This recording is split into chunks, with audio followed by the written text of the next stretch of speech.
On Get Up with a feature we call I'm Sorry, What? Josh Allen had off-season foot surgery to remove a piece of bone that had broken off. And his comments about it afterward had us saying, I'm sorry, what? Our head trainer, Nate Bresky, was there, and apparently they wrapped it up and threw it away as quickly as they could. And I really wanted it, but I know. It may be floating out there. Who knows? Black market or something. Sorry. It's the off-season. Josh is in a good mood. Craziness abounds. But as we talk about the Bills, and we talk about their acquisition recently of DJ Moore, and we talk about them looking around the landscape as they pick, as they always do in the late 20s, when you were reading the stories this week, and particularly Adam Schefter cementing it with his notes column yesterday about A.J. Brown and the New England Patriots, what thought immediately jumped to your head? Yeah, Green, I'm watching you guys yesterday, and I saw Howie Roseman starting to negotiate in public about where they are with A.J. Brown and the Patriots. And if I'm the Buffalo Bills, it is discernibly a two-team race in the AFC East. Miami, the Jets clearly rebuilding. And worst-case scenario for the Bills is not to get A.J. Brown. It's if he goes to New England, because now we have to cover him twice a year. So to me, DJ Moore was a good start. He's a solid B. But if we could go get A.J. Brown, again, last year they were 15th in the league in passing yards per game. Great offense, but their passing attack needs help. So not only do I want to keep A.J. Brown away from the New England Patriots, right, I want to add him to the Bills and give our quarterback a chance to win it all. Interesting. Yeah, I think DJ Moore was them checking that box. But to Mike T's point, no harm in raising the price as much as you can if it's a one-horse race. It seems like it's the Patriots and nobody else right now. So if you're Buffalo, why not call and say, okay, well, let's have some negotiation, really drive up this price, and then you can always back out at the end. But to me, DJ Moore was that. They traded a second-round pick for him. Whether fans liked it or not, he's going to be the guy, I think. And I think A.J. Brown might be a little too rich for them because I don't think they have the bounty to give up to go and get him. Michael Wilbon, your perspective on A.J. Brown. A.J. Brown is a difference maker in some places. In New England and Buffalo, given their situations, head-to-head and personnel would be two of them. But he's overstated. His value has just been wildly ratcheted up. I'm sitting here, during the break, I said there were 10 receivers off the top of my head I might take or would take ahead of A.J. Brown. We got to 8, and I'm sure we missed somebody. Both guys in Cincinnati, yes, both. Right. Jefferson, Puka, CD, JSN, Amon-Ra St. Brown, Garrett Wilson. I'll take any of those guys. So let's not go crazy with I'm not giving a haul up for A.J. Brown, and he's a nuisance. Okay, so let's be honest about this. Right, there's going to be attacks with receivers, but all those receivers are on the teams that were drafted.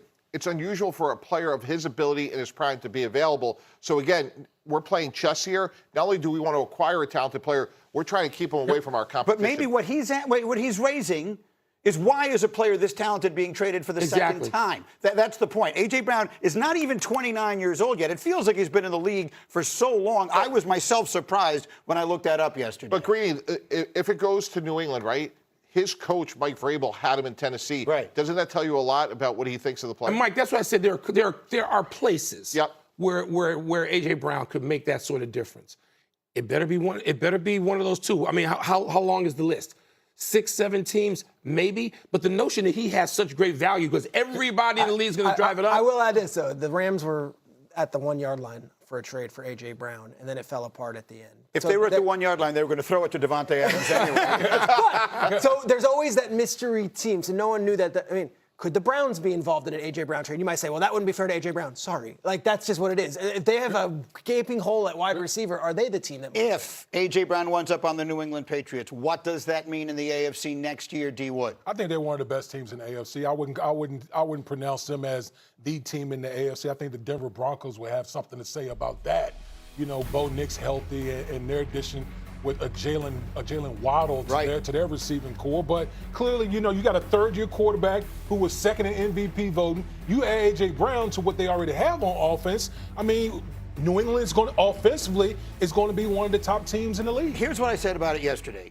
If I were a Patriot fan, which anyone who knows me knows I'm obviously not, I would be deliriously happy that my team is going after him because it would mean that they accurately understand where they were, which is to say they're a really good team that ascended last year and may have gotten further somewhat artificially. They played 2 playoff games. One's at home in bad weather against Houston, and the opposing quarterback played literally the worst game I've ever seen. Then they go to Denver and they play without their quarterback, and then they get shellacked in the Super Bowl. So you assess yourself correctly. You say, we're good. We're going in this direction. Quarterback has a chance to be really good. Let's go get the guy who puts us over the top.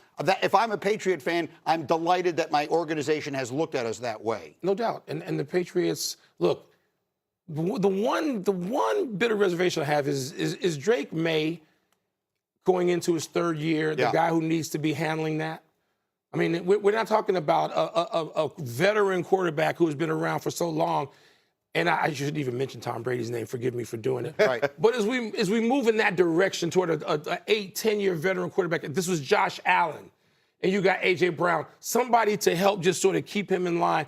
That to me is that a legit worry, Mike? Yeah, a little bit. I understand that. I think there's another nuance to Greeny's point, which is after this year, he's extension eligible, knowing he's going to be at $60 million or more. Like, their window is right now. So if we're going to take a shot and the head coach had coached A.J. Brown, I get it, because Drake May, maybe he's not the full driver of that program yet, but we have a window. Let's take advantage of it. I would say this as well. Once upon a time, Stephon did that for Josh Allen in Buffalo. And so I think with Mike Vrabel knowing the background of A.J. Brown, I think it would actually be beneficial for Drake May to have a guy like that. The fact that Adam comes out with his notes and is like, this is just understood that it's this one team, it opens the door. And Howie's no idiot. Yes. It opens the door. Come, make an offer, see what you got. So every time you hear it's a one-horse team, like I just don't think it's Buffalo. Like I don't either, but Buffalo, it's fair. I mean, Buffalo, they didn't have problems scoring.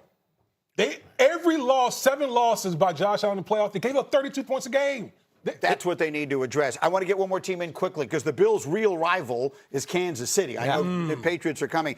Kansas City, another team that has 2 picks, 9 and 29. What should we be expecting with them? For as much as everyone thinks Howie Roseman is working the phones all the time, Brett Veach works the phones as well, the general manager of the Kansas City Chiefs. The 9 pick, I would look at Mansour Delane, the cornerback. There's only one great corner in this draft, but I would also look at wide receiver and pass rusher. They can sit pretty at 9, or they can get crafty and either move up or move back. That 29th pick can also be used in that. So the Chiefs, very interesting this week. Give me the pick real quick. Mansour Delane, you lost both starting corners. And look, you're going to have Patrick Mahomes. It's not ideal. You can manufacture offense. It's hard to get to where you want to go when you have no corners. And Mansour Delane could be a number one. He's the corner from LSU. You're correct. There's another corner, Jermod McCoy, who people love, but he has significant injury history, which is the reason that his stock may fall. This year's NFL draft, as by now we hope you are aware. Cue the chimes. We're just 2 days out from the NFL draft in Pittsburgh.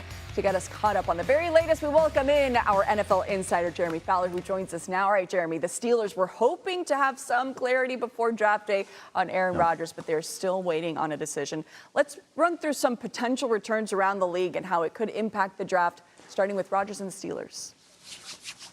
Yeah, Christina, the Steelers have their draft plan set. Whether Aaron Rodgers signs this week or not, which is unlikely at this point, they have done a ton of homework on these mid-round draft quarterbacks like LSU's Garrett Nussmeier, Alabama's Ty Simpson if he were to fall into the 2nd round, Carson Beck out of Miami. So they've looked at a lot of these guys just in case. They have Will Howard from last year's draft that they really like and trust. They feel like he can run some of these off-season workouts. So whenever Rodgers does sign, even if it's closer to June or minicamp, they feel like Howard is there, and they feel like they're still in a good spot with Rodgers, despite no clarity. Now you got the Giants. Odell Beckham, an old friend, paying a visit to the Giants in New Jersey, was visiting with the team yesterday. I was told it was exploratory, that they got a physical, wanted to make sure his health is okay, visit with him, see where he's at.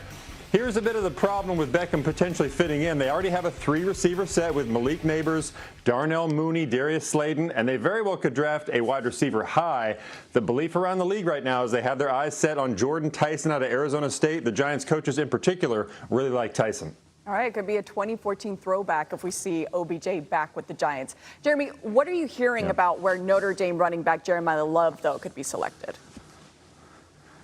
Well, I can count to 3, 4, and 5, and those are all 3 realistic spots for Jeremiah Love in this draft. The New York Jets are expected to take a pass rusher, but after that, the Cardinals are on the clock.